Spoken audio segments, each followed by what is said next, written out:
Ladies and gentlemen, boys and girls, welcome to episode 133 of NerdPod Generations. As always, I am one of your illustrious hosts, Steve Taylor, along with the lovely Al Judson. Hello, sir. Hello, friends and enemies. It's good to see you, man. We're here. I needed this. I don't care if I had a flaming spike sticking out of my head. I would have made it here for the show. You have one sticking out of your heart instead. It's made out of rage and pain. Yes. Yeah. And I'm ready to unleash that rage and pain on some movies that I didn't like. Do we have anything that you can vent that anger towards? A couple things. Yeah. A couple things. Yeah. Okay. Have we been planning anything for like a few weeks that we've been like, we're going to do this next week? This is our new James Bond episode, and we'll talk about that a little bit in watching, playing, reading. But this is our superhero episode, and it's where I like to say, kind of superheroes go to die because it was the Marvels and Aquaman, but now we're putting in a Spiderverse short. Yeah. So I don't know how to. I'm just going to stick with superheroes go to die just because the short's a short. This is superhero landing. Yeah, it is. It's a superhero landing. But as always, folks, this is NerdPod Generations 133, meaning we have 132 previous episodes of Pure Gold, so please go back and listen to them on either Spotify or Apple Podcasts. Make sure to like and subscribe. Also, go to youtube.com to NerdPod Generations, where Al is very graciously putting up segments of all our shows. Yeah, it's part of the producing gig. And past shows. I haven't done past shows in a while. I do need to get back into that. But no, that's fine. I mean, we have other things in our lives. I want people to understand, like, I know I'm working on it. I have been so busy with work. Yes. Like, oh my God, so busy with work. And so we're gonna get there when we get there. See, if more of you would tell your friends to listen to our show, then we'd be able to do this for a living, and then well, this is the other thing, is I need to take requests. We have 130 great episodes. Yes. About 100 or so aren't on YouTube. So now I need to go through 100 episodes and find the ones that are worth putting on YouTube first. And that would be a lot easier if people told me what they wanted to go on YouTube. So go to YouTube and leave us some comments. Let us know what you think. Yes, please and thank you. Now, we start every episode with what you've been watching, playing, reading. I am going to start this off because I am going to continue my MCU journey. Excellent. What a day for it. Last night, my son and I watched Age of Ultron. First and foremost, before we get to Age of Ultron, Winter Soldier. Y/N. Oh, no, we did watch Winter Soldier. That's right. You had to. If you're watching Age of Ultron, you can't watch Age of Ultron. So we did watch. Thank you for reminding me, too. Yeah. My brain is off. So we did watch Winter Soldier. I could tell my son liked it. It wasn't his favorite because it's a little slower. It's too old for him. But once again, I was completely enamored, and it is by far the best Marvel movie, period. It's just a good movie. It's so good. It has big Jack Ryan energy. Has big does. Guy on the mid-levels, finds out about something, starts tracking something down, and finds a whole rabbit hole to And what I liked about it, it has just enough superhero stuff without too much superhero stuff. I still love how they did Arnim Zola. Like, that's the kind of thing that's like... It was awesome. And let me tell you, once again, best scene ever filmed in Marvel is that elevator scene with Cap. Yeah. That scene is so great. Yeah. Like, everyone talks John Wick. It's like, that was before John Wick. Yeah. And you can't watch that scene without going, dude. And the moment he dives out and he just takes the full fall, you're just like, God damn, that's Cap. And that's fucking Cap. His costume in that is so great. Oh, it gets so much better. It's so much better. It's a full 180 from Avengers. Oh, 1,000%. In a moment that we don't see all that often, Marvel listened to the fans, and they said, yes, the Coulson Avengers costume sucks dick. It's really, really bad. So we're going to put Cap in a shield-based costume, and then when he puts on the red, white, and blue, he's going to go get his costume from the museum that you all love. And I was like, thank you. This is what we wanted. Yeah, it wasn't that complicated. Such a great movie. Then we watch Age of Ultron, which obviously my son was going to like more because it's flashier, it's got more stuff going on. It has Tony Stark in it. Yeah, and it has all the Avengers, so like he loves seeing it. He loved Vision. Good. Vision was one of those characters that when they first brought him in, I was like, I had that kind of Thor feeling of how is this going to work? Because I want it to work. Vision's one of my favorite characters in the comics. And I wasn't sure if it was going to work. And I think that they did a pretty good job. I got to say about this movie. Yeah. It's one of those ones, and I know this had Josh Whedon at least said there was a lot of interference from the studio. This is the one that began that line of criticism of Marvel. Exactly. But it's weird because out of all the Marvel movies, this one has things that I absolutely despise, but then it has moments that I absolutely loved. And it was odd because of that fact. I feel this way about a lot of Marvel movies these days. We're going to get to it with Captain Marvel and Marvels. That's going to be we're going to have a whole conversation about Marvel has become this empire of division. Yes. You have the good stuff, and then you have the bad stuff. And the grading on that movie is just a division on how much you put in good and how much you put in bad. Yeah. And so the beginning of Age of Ultron, I will never forgive them. That whole thing with Hydra, that whole fiasco with Baron Strucker, I hate it. It's so frustrating. It's deeply upsetting to me. I hate it. You had everything there and you blew it. And I don't understand why you blew it for a joke. I hate it. It's so dumb. The stuff with Wakanda, I think that they could have done that a little better. I get it. It's just a one-line thing. But the fact that Bruce Banner doesn't know how to pronounce it, I'm like, it's Bruce Banner. He's a genius. I feel like he would know. Yeah. He's traveled the world. He's hidden in some of the most remote areas in the world. I feel like he would know about Wakanda. I did like, though, in that same scene, Cap and Tony's reaction. How they looked at each other like, I thought your dad got... Like, they know exactly what Wakanda is. Yeah. That was kind of awesome. Like, I was like, that's kind of cool. Yeah. I think one of the greatest missed opportunities Marvel has had is Andy Serkis's Claw is awesome. I am so divided on his Claw. I love him as Claw. Is this the one where he talks about his mixtape, or is that Black Panther where he talks about his mixtape? I think that's Black Panther. Okay. Because I am so divided, because for every moment I like him, he says something that I'm just like, oh, this is so antithetical to the Claw I know. Like, it's not just kind of, that's the thing. So, it's like Dr. Doom being like, dude, I dropped some sick beats at the club. I'm like, well, I'm gone. I'm not here for this. That's the writing, which unfortunately... But it's not necessarily what he says. It's his presence. Yeah. It's his tone. It's how it's like, dude, he just looks awesome. Like, it's like everything about him as Claw is awesome. Wanda Maximoff and once again, why you got to kill Quicksilver? I don't understand. It's so stupid. Now that we're about 10 years out from this movie and 2 phases, I fully don't understand the decision to kill Quicksilver. And you know, it goes back to WandaVision. It's one thing. It's another one of those things that they tried to fix because they were doing damage control at that point. And, you know, I don't mind the Scarlet Witch not having the full effect of her powers, but the way that they depowered her to the point where she just has telekinesis. Yeah. I'm like, well, but like that's not the point. Yeah. And you won't call her the Scarlet Witch and all these other. You won't give her the crown.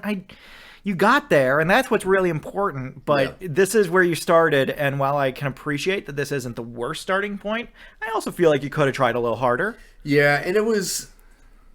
I don't know, there were certain things about her, and once again, I do not blame Ashley... It's not Ashley Olsen. No, it's Elizabeth Liz Olsen. I don't blame her, once again, I think it was the writing. It's just some of the things she said and some of her acting choices were not great. I know this is early on in her career, kind of, for like these bigger movies. They went a little overboard. I've been watching a lot of X-Men, which means I've been seeing a lot of Scarlet Witch, seen a lot of better Scarlet Witches in some animated TV shows, and that's such a low bar. Yeah, it's such a low bar. And honestly, one of my biggest problems, especially since I've been watching these movies kind of close together, you go from the end of Iron Man 3. Yeah. Where he gets the chest fixed, he destroys all of his armors, to this movie where it's like, not only is he still a ton of armors, and he builds a ton of other robots, it's like, where the fuck did that come from? Yeah. At the end of Iron Man 3, you're like, oh, is he ever going to be Iron Man again? He says he's retired. He retired. And then now it's like, oh, he's not only Iron Man, he's Iron Man, like, 5.0. It's crazy. The newest form of Iron Man is I'm part Nick Fury, part Iron Man. Yeah. Where I'm just he does this whole build the suit of armor thing, but he also has all the drones, and he's clearly been working on a bunch of Avengers tech that he's trying to throw out there as like an alternative to S.H.I.E.L.D. and everything. And man, I would have liked to have seen that in one of the movies. That would have been helpful to see. I don't know. And once again, we don't know how long it was in between Iron Man 3 and this movie. Well, it used to be. The timelines are all fucked up. It used to be that you could presume it was about a year later. Every movie took place somewhere between 6 to 8 to 12 months after the previous one. And it was usually dependent on when they were released. You could kind of use the release date as your guide point to be like, okay, so this takes place about this long after Iron Man 3. And man, we can't do that anymore. And but I agree with you. Age of Ultron, when you think about it, they don't really set a time on when it takes place, because apparently the Avengers have been going around busting up Hydra stuff for a while. So we don't know when that started. Was that right after Cap exposed Hydra in the American government? Like, when did that begin? Is that what got Tony off the couch? Like, again, these are all things I can presume, but I would like to see. And that is the thing that makes The Winter Soldier so good, is because that movie takes place in a way that is very secretive. And so it's not like Iron Man 3 where you're like, where the fuck are the other Avengers? This one is like, all right, Tony's supposedly retired. You do have Nick Fury and Black Widow. And and you get to meet Falcon. And it's like, you still have this, but it's not like, it's not set in a situation where you're like, there's no way. Because you watch Age of Ultron, and you're like, okay, so this is a year after Iron Man 3. Everyone is still around. Where the fuck were they during Iron Man 3? And maybe even more say, Tony supposedly died to a terrorist, and there's no Avengers anywhere. Well, I think that's the biggest thing, is the publicity of it. Is that in Winter Soldier, it's all spycraft, so none of this is making it out onto the news. None of it's a big deal. And it's only a couple days. Exactly. So it's not a long time. It takes place over a very short period of time. Iron Man 3, I would say, takes place over the course of about 5 days, I would estimate. Yeah, about in there. It has major news splashes of Tony Stark being dead and all these other things, and it's like, I feel like somebody should have checked in. The president gets kidnapped. I feel like somebody should have checked in. I feel like that would have been something that, I don't know, anyone wants to take care of. I will never forgive them for also stealing Iron Patriot and ruining it. I'm so mad about that. I'm so mad. I will always be mad. Shane Black saw something. He saw something shiny on the shelf, and he was like, "Oh, I want it." And all of us were like, "No. That's for advanced levels. We're holding that for Norman." And he said, "No. I want it." And yeah, they fucked it up. The new Iron Patriot, baby. So now we're moving on to my son is ecstatic to watch Ant-Man, which I know we cringe a little bit, but yeah. So we're moving on now. So next time I speak, maybe we'll have seen Ant-Man, maybe not. I don't know. I just wish Marvel. This is going to be my quick pitch for what my version of Age of Ultron would be. I'm not going to get into all my gory details because I have mapped out the gory details. I would fully get rid of the woman who is Amadeus Cho's mother, because that's never going to go anywhere, who's the surgeon who helps Hawkeye, who also builds the cradle that builds Vision. Get rid of that. Get it out of here. Get it out of here. And insert in its place Janet Van Dyne. We don't need to have Hank, but if you have Jan here, have Lucy Liu here. Tony's flirting with her constantly. She's just like, "Oh, that's great, Tony." And I'm going to go back to Hank. Hank's not in his 60s. He's in his 40s. And they have a computer program that they haven't been able to get to work. And Tony says, "Let me take a crack at it." And he looks at it and he says, "Hey, if I combine this with this, this, and this." And then Banner comes in and says, "Hey, let me help you with that." And that's how Ultron is born. And it's still based off of Hank Pym's brainwaves and all these other things. And you can still do all that and not rob it. And also, I still wait for children to ask, why does Ultron look like Ant-Man? Why is that? Yeah, that's true. They toned down the wings on the side of his head until the final iteration of him. And they're predominant. Like, that's Ant-Man's helmet. Period. End of story. So it's just one of those interesting things that I've always had gripes with. I don't like it. I'm very upset about it still to this day. We haven't even talked about the farmhouse. Oh my god, I forgot about the farmhouse. As much as I do love when Cap rips the log in half. That's a great moment. That's an awesome moment. That's a great moment that you can still have in another location. Yeah, it was so great. Even my son will start laughing his ass off at that. I'm like, I can't do that. I remember when it leaked online, that scene, and I just remember seeing it in 360i, to the worst quality you've ever seen, and just being so excited because at that point we were like, oh, they're building to Civil War. They're building to Civil War. Oh my God, we're gonna do Civil War, and we at that point had a lot more trust in Marvel's process. And then they fucked up Civil War, so we're not gonna talk about that. Well, not yet. eventually. But they eventually fuck it up. Yeah. All right, what have you been watching there, So buddy? speaking of Marvel movies, I watched a movie that I think was supposed to be a Marvel movie that ended up not being a Marvel movie, because I finally watched True Lies. Oh, He works for S.H.I.E.L.D. Yeah. Charlton Heston is literally Nick Fury. Tell me how awesome Heston looked. When he showed up, I was like, are you fucking kidding me? What is happening right now? Yep. He so clearly works for S.H.I.E.L.D. And what was it? What was the name of it? It was like They never give the name. They pointedly never name the department that he works for. But wasn't it like a chess or something? It was like a chess piece or... No, there is no name. I can't remember the name. They purposely... They purposely keep on saying, we don't know what agency you work for. Yeah. And they just say the agency that he works for. He's a salesman, and even at salesman. Yeah, even at the office, they don't actually say what the job is. It's 100% S.H.I.E.L.D. He works for S.H.I.E.L.D. This is a backdoor S.H.I.E.L.D. movie. Yep. And it just I was not expecting that. I told you, when you see Charlton Heston, you're like, God damn it, dude. The eye patch and he is Nick Fury in a weirdly real way. Yeah. And he pulled it off. Right down to awesome. Him saying so you have nothing. Yeah. And then being well, we have this, this, and this, and Fury being well, you have nothing. You have nothing. You have nothing. It would be really great if you had something, but you don't. So come back when you have it. Yeah. Because you don't have anything. And it was just it was a movie that kind of twisted and turned away from what I was expecting, because you hear James Cameron. It's really a comedy. It's such a comedy, and that was the thing that kind of took me off guard. Yeah, was I came into it expecting a James Cameron science fiction spy thriller action movie, kind of a James Bond by James Cameron, and you get the sequence where he swims through the gate, which was already confusing. I was like, why is there a gate underwater? Whatever, it's fine. And then he comes in and things are a little goofy and Tom Arnold's there and you're like, okay, this is a weird tone. Tom Arnold's ever It is done. the best thing Tom Arnold has ever done. When he sees the daughter and says, I remember the first time I was shot out of a cannon, and fucking laughed at it. No, it is literally the best thing Tom Arnold has ever done. But just everything going on with the banquet. Yep. And then going to the action sequence after that, where it's anybody who's seen Jackie Chan First Strike, you can see this sequence done in real life. But this is a cartoon version of these guys running down a mountain, shooting at each other every 10 feet.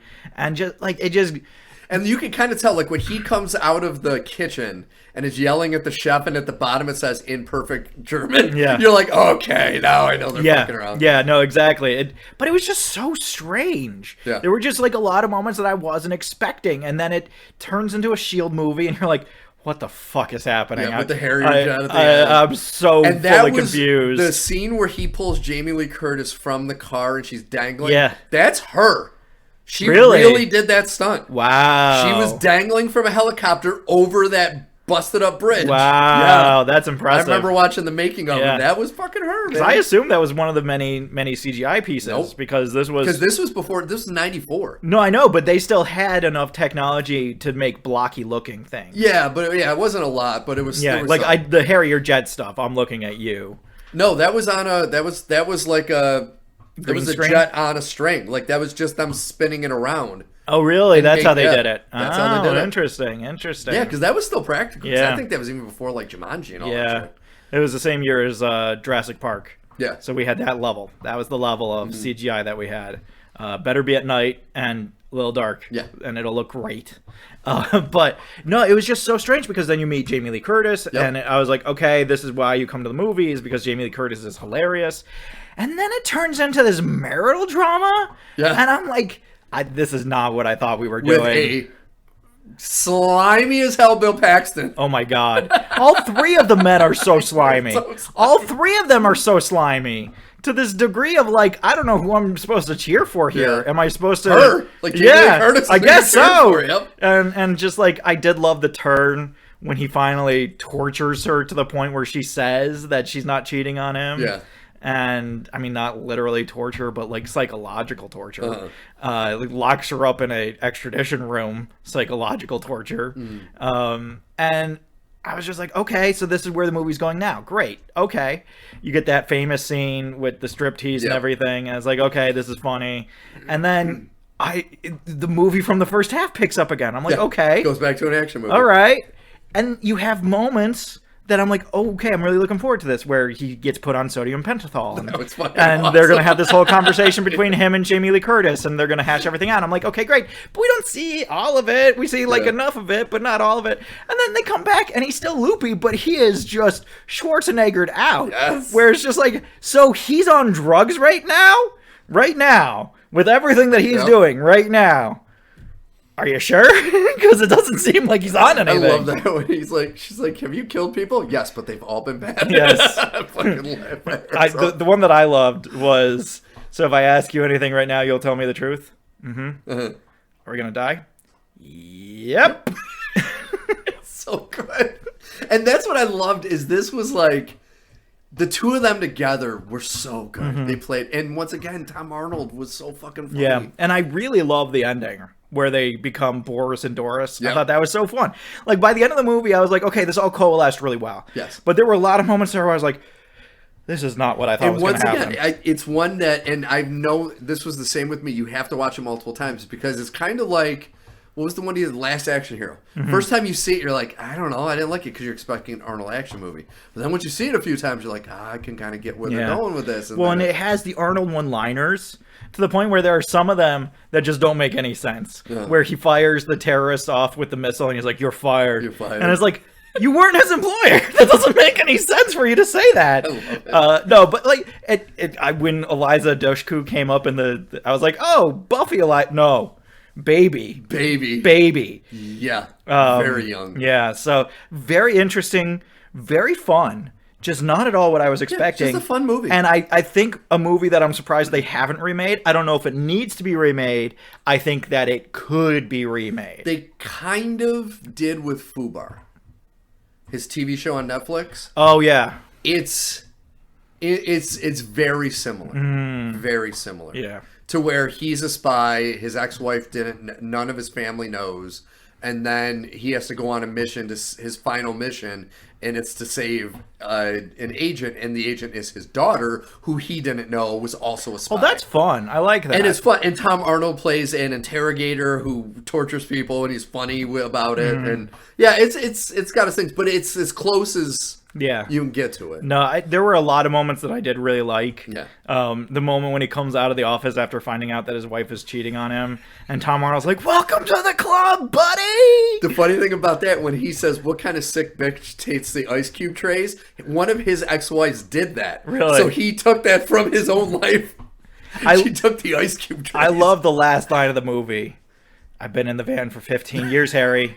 I don't want to be in the fan anymore. I fucking love it. So very surprising. I didn't fall in love with it like I thought I would, but I definitely enjoyed it. I would give it like a B.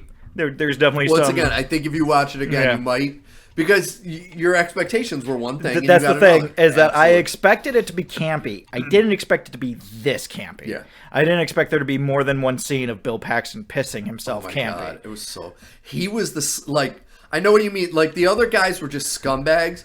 He was the slimiest. Like, he just looked oily.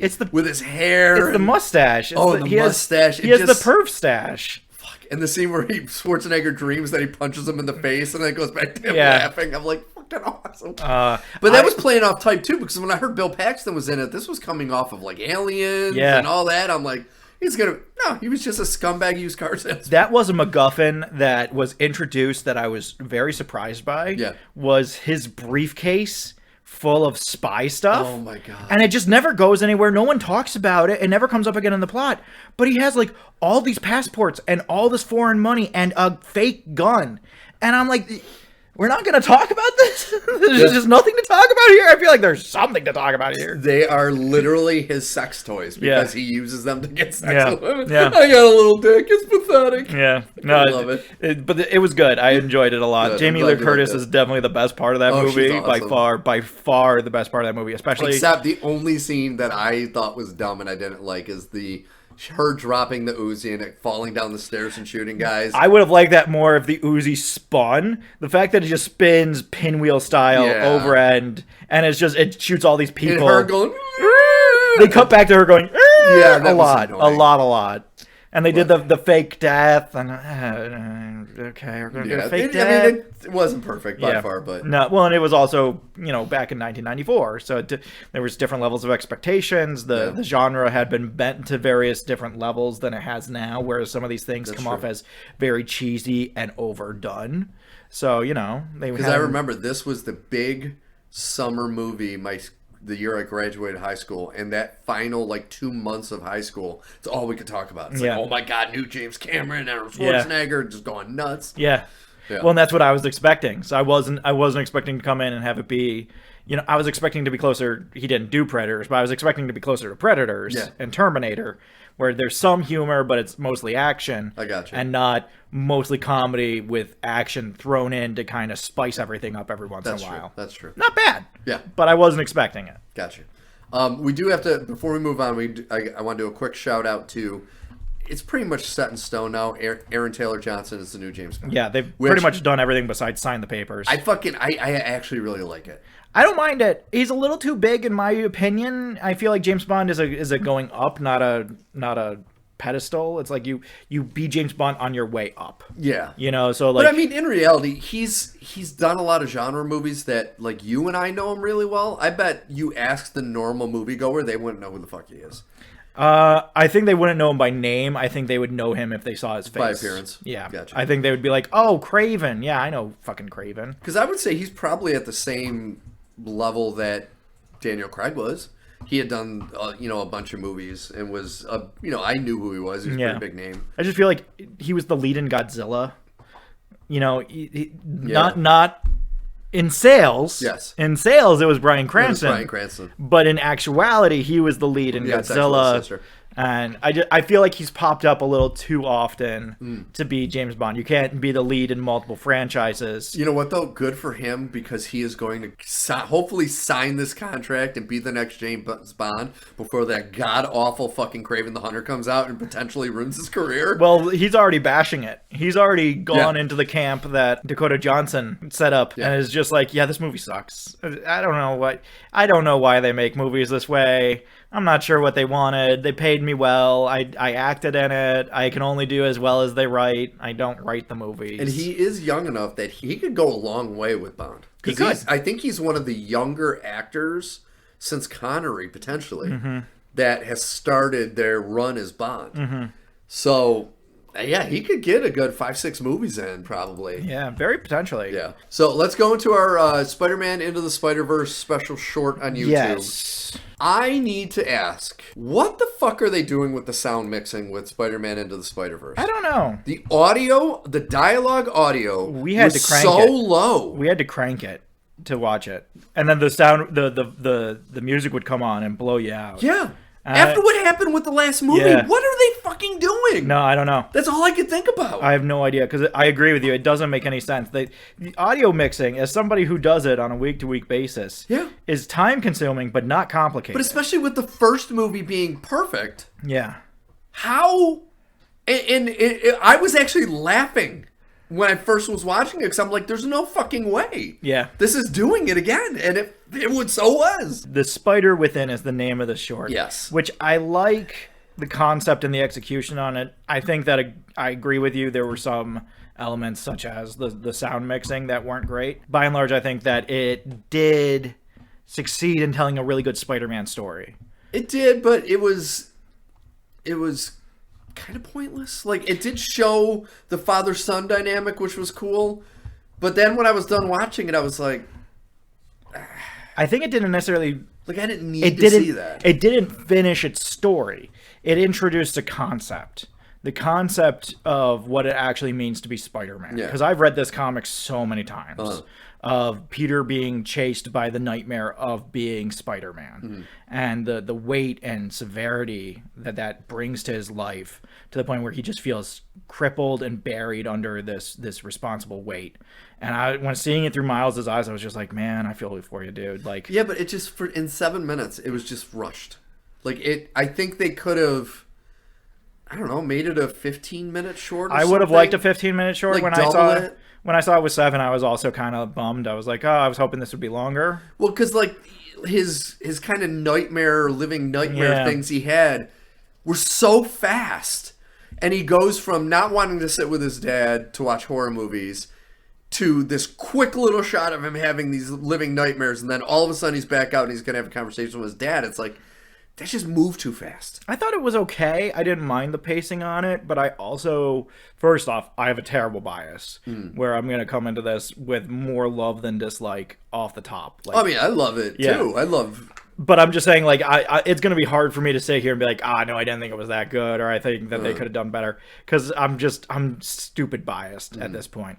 But I do think that it's very interesting that they didn't finish the thought. Yeah. They brought up a really important idea that I think isn't talked about enough in culture, which is the idea of men being able to talk about their problems. Yes. And whether that's with each other or with someone else, instead of dealing with it on their own, instead of bottling it up and feeling like nobody else can help them with it, being able to have the bravery to reach out and ask someone for help. I think that's a really big conversation that we don't have. That. But like...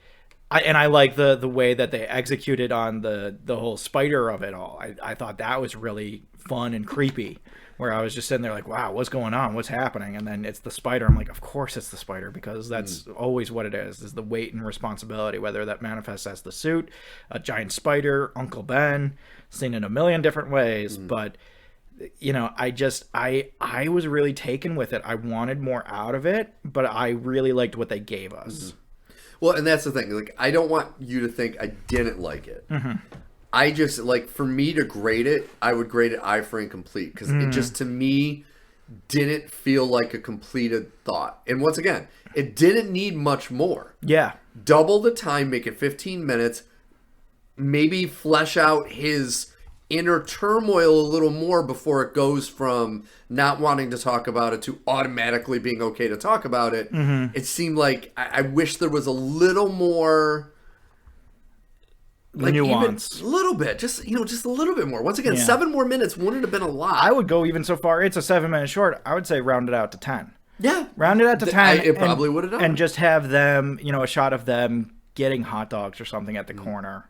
And talking. And we don't have to necessarily even hear them talking, but just like seeing them talking and having that conversation, I think, is important. Well, and I did like the it showed his dad in a more vulnerable light, because it showed, like, when he comes out of his bedroom, he scares his dad who's watching a horror movie. Yeah. And in everything we've seen, the dad's the big tough cop and all that. Yeah. So I did like that. Like, I liked how they showed that vulnerability in the father, but I don't know. Once again, it was good. But the fucking audio, I really... No, I agree with you on that. I don't understand. I don't get that. I don't understand what is Sony's problem. I just don't understand. Can't you just produce a good movie? Can't you just get out of your own goddamn way? I don't know either. Like, it's one thing when you produce a produced-to-shit movie like Madam Web or Craven or Venom 2 or Morbius, or I could go on and on and on. It's another thing when you have something where all you have to do is get out of the way. And for some reason, there's always some technical problem with it. And I don't understand how you keep on putting yourselves in this position. Yeah. It's unnecessary. And once again, if everything they've done in the Spider-Verse had these same issues, at least that would have been like, okay, so obviously this team just can't, they're doing like what's a Game Freak with Pokemon. They can't make a good 3D game. They keep fucking it up. But it's like the first one didn't have any of these issues. Well, and then all of a sudden going into the second one, the audio's all fucked, and then it's all fucked here. It almost feels like a creative choice at some point, where they're like, the part of the vision is that the volume for the voices is low, but the volume for the music is high. But once again, they would have had that in the first one if that was the creative idea. And like, I hate when people compared it to Oppenheimer. It's like, no, Oppenheimer, it literally was noticeable that was a directive choice. Yeah. To where this is just like... It seems like bad filmmaking. It does seem, the editing process. Yeah. And that's the thing that I've noticed more. Like, I noticed it with Dune, and there's just, it seems like nowadays, I don't know if it's necessarily the director, but the editors seem to be fucking up, because it's like, Steven Spielberg came out and said he thought Dune 2 was one of the greatest science fiction movies ever made. And I'm like, you can't tell the editing issues in that movie, though? Yeah. Like, yeah, there's great parts of it, but man, they're noticeably chunks that should be fucking there that are edited. We have made that turn with Dune 2, where all the hype boys came out and said, it's great. And then everybody else saw it and they were like, I mean, it's good, but it's got problems. Yeah. And now you have the hype boys coming back and being like, no, you just don't appreciate how great of casting Christopher Walken was as the Emperor. You just don't appreciate the decisions that they made. And it's like, no. This isn't about appreciation. This is about looking at the thing that they gave us and saying, but why did you do this? Yeah. You can't, your answer to that can't be, well, you just don't get it. No. There is a rational reason for doing that. I hate that. It can't be, you don't get it. That's not the, no. Yeah. That's not what we're here for.